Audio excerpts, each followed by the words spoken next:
Hey, hey, what's up, story people? Welcome to South by Southwest. My name is Kahlil Ashanti.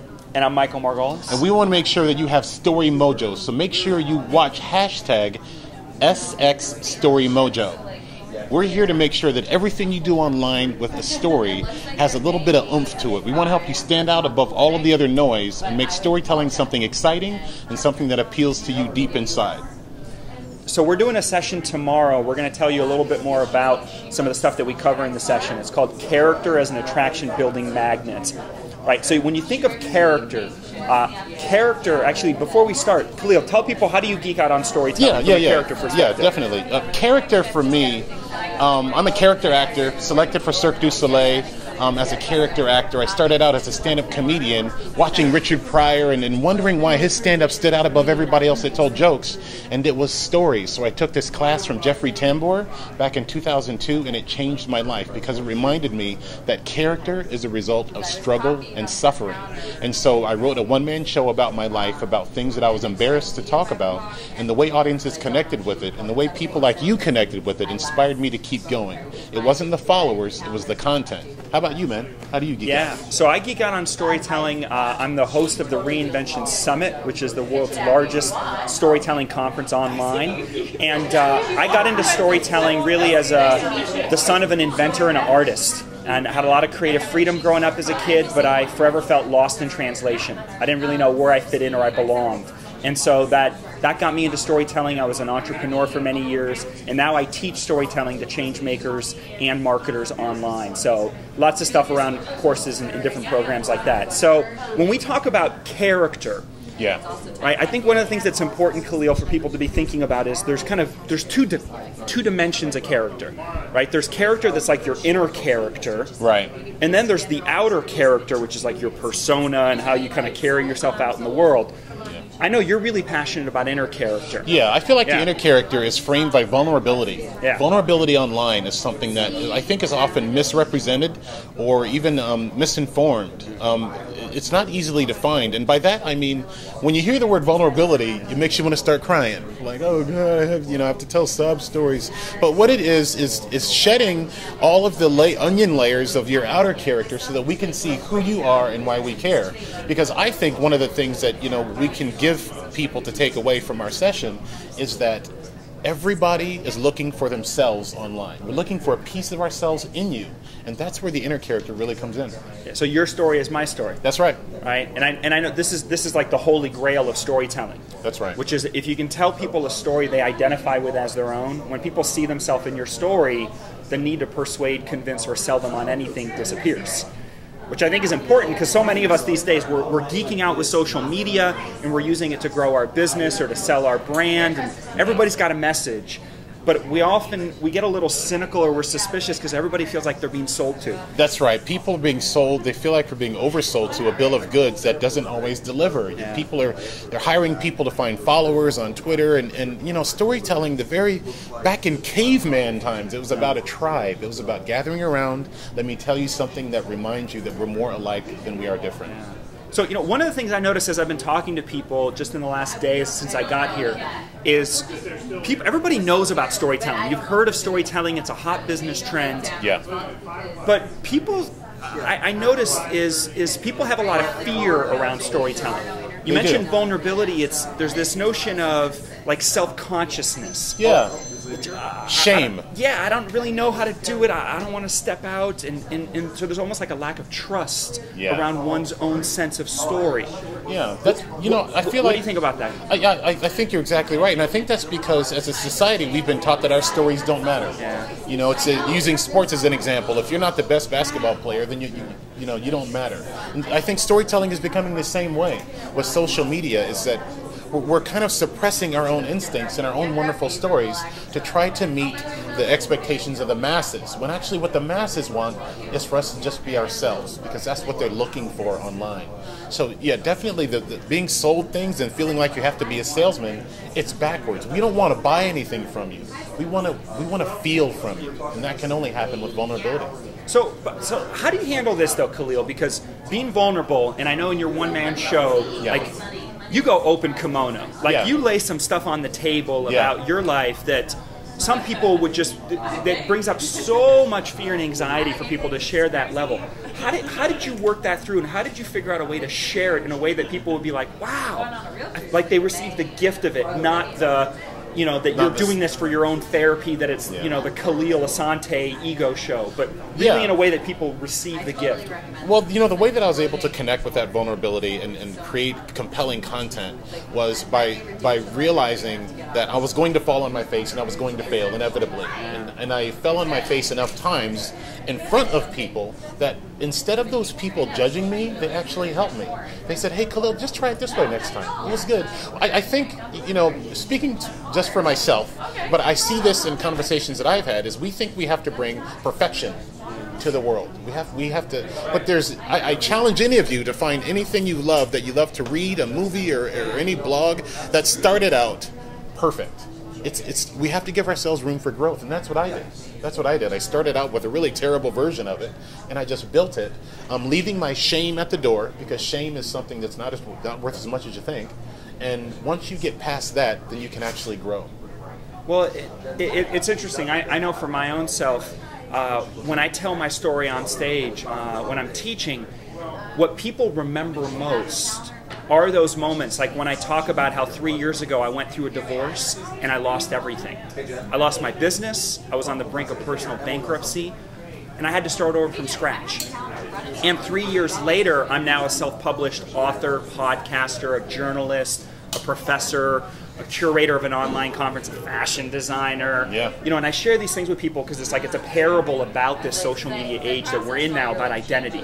That you can become anybody you want to be, but to your point, you have to embrace and actually talk about some of the twists and turns. That's right. That it's like that. You need that grease in order to propel and move a story along. Yeah. And there's who you think you are to people, and there's what the people are actually going to care about. Yeah. And I think, and you probably see in a lot of your work, it's two different things. There's usually a wide gulf between working with people on their story and getting them to do something that the audience is going to care about, rather than what they think people want.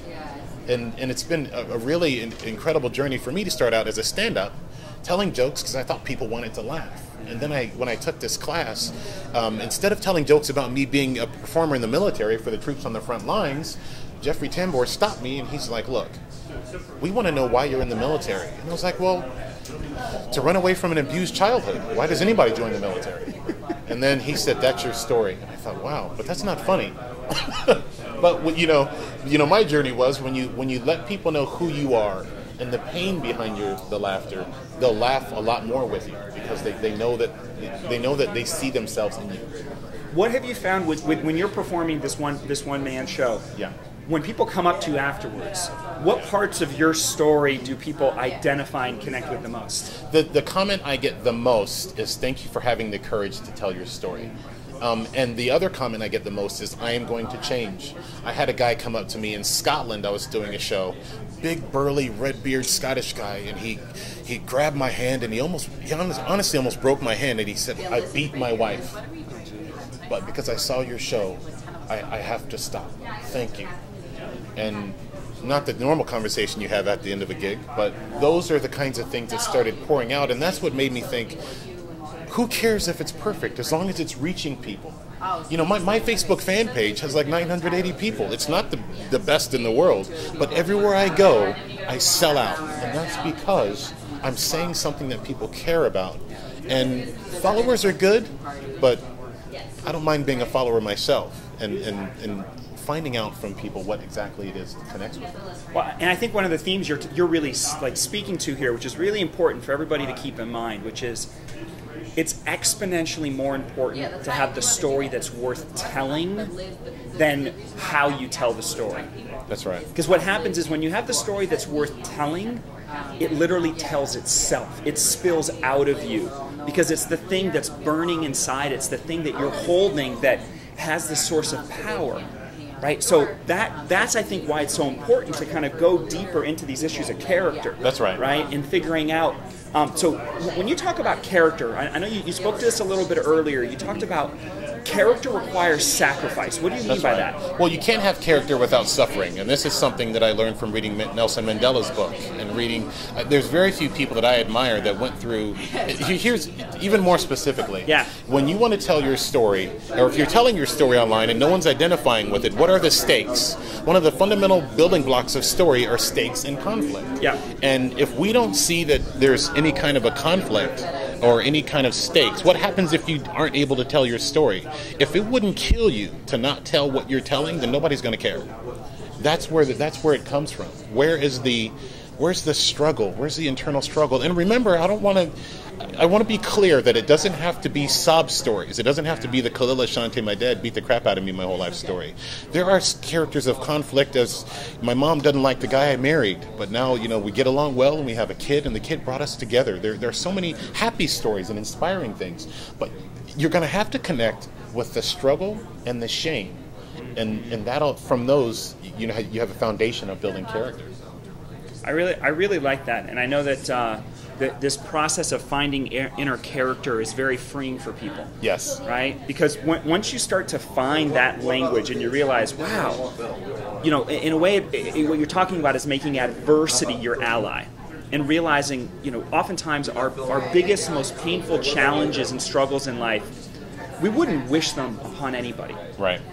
And yet, for many of us, it seems like those experiences, they either break us or make us.